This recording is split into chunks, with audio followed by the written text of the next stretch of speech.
امریکی صدر Donald Trump کا ایران پر طے شدہ حملہ مؤخر کرنے کا اعلان، کہا قطر، سعودی عرب اور یو اے ای کی قیادت کی درخواست پر حملہ نہ کرنے کا فیصلہ کیا۔ امیر قطر، صدر یو اے ای اور سعودی ولی عہد نے مذاکرات کو موقع دینے کی اپیل کی۔ ایران کے ساتھ سنجیدہ مذاکرات جاری ہیں۔ ممکنہ معاہدہ امریکہ اور مشرق وسطیٰ کے لیے قابل قبول ہوگا۔ مجوزہ معاہدے میں ایران کے لیے جوہری ہتھیار نہیں کی شرط شامل ہوگی۔ امریکی صدر کا وزیر جنگ پیٹ ہیگسیت اور امریکی فوج کو الرٹ رہنے کا حکم برقرار۔ ضرورت پڑی تو بڑے پیمانے پر حملے کسی بھی وقت شروع ہو سکتے ہیں۔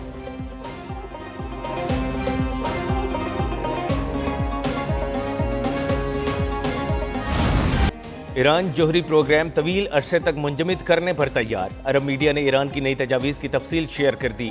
عرب میڈیا کے مطابق ایران ایٹمی پروگرام تادیر منجمد کرنے پر تیار ہو گیا۔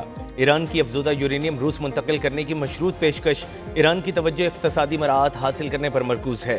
ایران نے اس سے پہلے امریکہ سے مذاکرات کے لیے 5 شرائط پیش کیں۔ امریکہ نے ایران کی مذاکرات کی تجویز کے جواب میں 5 شرائط عائد کر دیں۔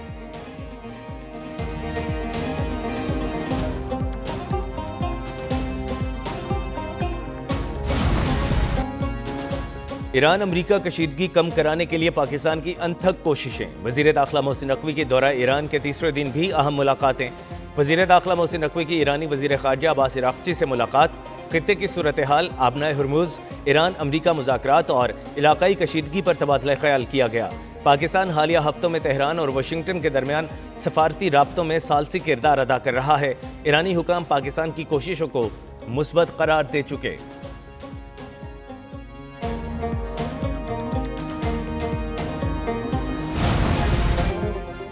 وزیراعظم شہباز شریف کا قطر کے ہم منصب محمد بن عبد الرحمن سے ٹیلی فونک رابطہ، دو طرفہ تعاون اور مشرق وسطیٰ کی بدلتی صورتحال پر تبادلہ خیال۔ پاکستان کی قیادت میں جاری امن کوششوں پر خصوصی توجہ مرکوز رہی۔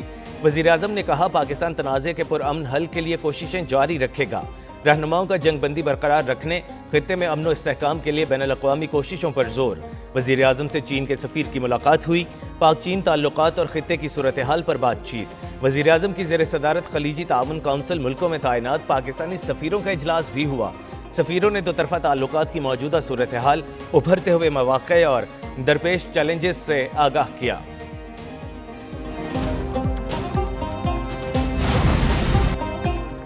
ایرانی صدر کی امریکہ کے ساتھ مذاکرات کی پھر حمایت۔ مسعود پزشکیان نے تقریب سے خطاب میں کہا، امریکہ سے مذاکرات سے انکار کسی مسئلے کا حل نہیں۔ ایران کو باعزت مذاکرات کا راستہ اپنانا چاہیے۔ بات چیت نہیں کریں گے تو کیا ہمیشہ جنگ ہی کریں گے؟ یہ کہنا درست نہیں کہ صرف دشمن مشکلات کا شکار اور ہم خوشحال ہیں۔ دشمن کو بھی مسائل ہیں اور ہمیں بھی مشکلات درپیش ہیں۔ ایران روزانہ 10 کروڑ لیٹر پیٹرول پیدا کرتا ہے۔ ہماری ضرورت 15 کروڑ لیٹر تک پہنچ چکی۔ گرمیوں اور سردیوں میں مشکلات پیدا ہو سکتی ہیں۔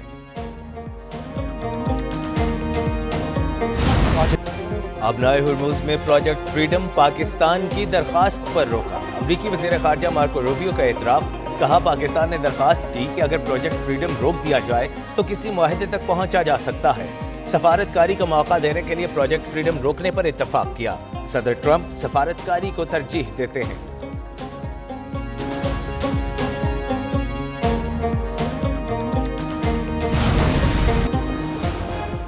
ایران کی ایک بار پھر پاکستانی ثالثی میں مذاکرات کی تصدیق۔ ترجمان وزارت خارجہ اسماعیل بقائی کہتے ہیں پاکستان کے ذریعے بات چیت کا عمل جاری ہے۔ حالیہ ایرانی تجویز پر ایران اور امریکہ اپنے کمنٹس دے چکے۔ گفتگو میں فنڈز کی بحالی اور معاشی پابندیاں ہٹانے کا مطالبہ دہرایا۔ یو اے ای سمیت خطے کے کسی ملک کے ساتھ دشمنی نہیں۔ ایران یورینیم افزودگی کے حق پر سمجھوتا نہیں کرے گا۔ ایرانی اسپیکر باقر کالیباف کی حالیہ جنگ کے دوران پاکستان کے کردار کی تعریف، کہا جنگ میں پاکستان کی حمایت کو سراہتے ہیں۔ باہمی اقتصادی، ثقافتی اور دیگر شعبوں میں تعاون مزید بڑھنا چاہیے۔ خطے میں امریکہ کی موجودگی سیکیورٹی فقدان کی وجہ ہے۔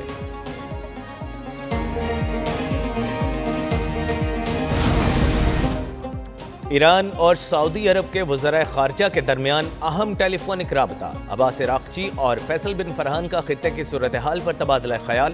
تہران اور واشنگٹن کے سفارتی عمل پر بھی گفتگو۔ ایرانی وزیر خارجہ نے خطے میں استحکام اور تعاون کے فروغ پر زور دیا۔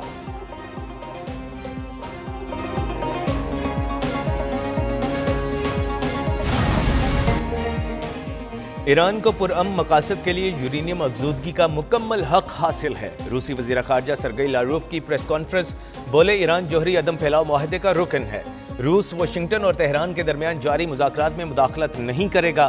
ماسکو ایسے کسی بھی معاہدے یا فیصلے کی حمایت کرے گا جس پر امریکہ اور ایران متفق ہوں۔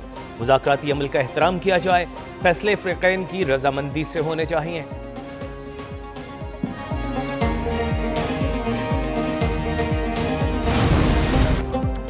پاکستان کی متحدہ عرب امارات کے براکا نیوکلیئر پلانٹ پر ڈرون حملے کی مذمت۔ وزیراعظم شہباز شریف کا سوشل میڈیا پر پیغام، کہا پاکستان متحدہ عرب امارات کی قیادت اور برادر عوام کے ساتھ مکمل اظہار یکجہتی کرتا ہے۔ علاقائی امن استحکام کے لیے سفارتکاری اور مذاکرات ہی واحد مستند ذریعہ ہیں۔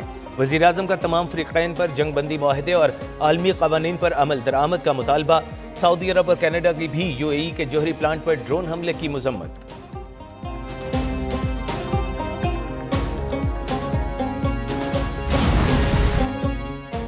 سعودی عرب کا عراق سے داخل 3 ڈرونز تباہ کرنے کا دعویٰ۔ سعودی وزارت دفاع نے کہا عراق سے آنے والے ڈرونز کو بروقت کارروائی کر کے تباہ کیا گیا۔ ڈرون حملے کس کی جانب سے کیے گئے، تحقیقات جاری ہیں۔ پاکستان، کویت، قطر اور اردن کی سعودی عرب پر ڈرون حملے کی مذمت۔ ترجمان دفتر خارجہ نے کہا حملے سعودی عرب کی خود مختاری اور علاقائی سالمیت کے خلاف ورزی ہیں۔ قطری وزارت خارجہ نے کہا حملہ سعودی عرب اور خطے کی سلامتی کے لیے خطرہ ہے۔ کویتی وزارت خارجہ نے سعودی عرب کے ساتھ یکجہتی کا اظہار کیا۔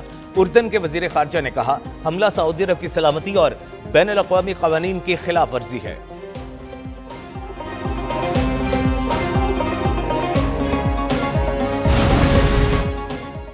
نائب وزیر اعظم اسحاق ڈار کی سفارتی کوششیں جاری۔ اسحاق ڈار کی قطری وزیر مملکت خارجہ سے ٹیلی فونک گفتگو، خطے کی بدلتی صورتحال، باہمی دلچسپی کے امور پر تبادلہ خیال۔ دونوں رہنماؤں کا علاقائی چیلنجز کے حل کے لیے مکالمے اور سفارتکاری کی اہمیت پر زور۔ نائب وزیر اعظم اسحاق ڈار سے سعودی سفیر نواف بن سعید کی ملاقات، پاکستان اور سعودی عرب کے دو طرفہ تعلقات پر تبادلہ خیال۔ سعودی سفیر کے خطے میں امن کے لیے پاکستان کے کردار کی تعریف۔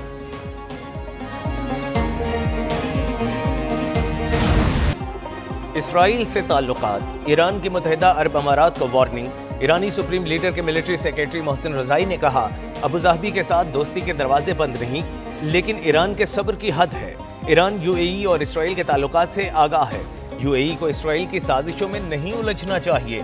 ایرانی وزیر خارجہ عباس عراقچی نے متحدہ عرب امارات کو ایران مخالف کارروائیوں میں براہ راست ملوث قرار دیا تھا۔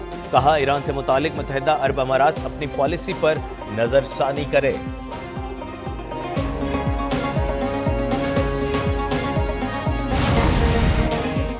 اسرائیل کی مشرق وسطی میں غنڈہ گردی اور سازشیں، عراق میں 2 خفیہ اسرائیلی فوجی اڈوں کی موجودگی کا انکشاف۔ امریکی اخبار نیو یارک ٹائمز کے مطابق دونوں خفیہ اڈے عراق کے مغربی صحرا میں قائم کیے گئے۔ ایک اڈا عراق کے علاقے النخیب کے قریب موجود تھا۔ یہ اڈے 2025 میں ایران اور اسرائیل کے درمیان 12 روزہ جنگ کے دوران بھی استعمال ہوئے۔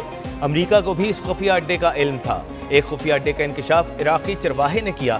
اطلاع دینے پر عراقی فوج نے علاقے میں جاسوسی ٹیم بھیجی۔ صہیونی فوج نے ٹیم پر حملہ کر دیا، جس میں 1 عراقی فوج ہلاک، 2 زخمی ہوئے۔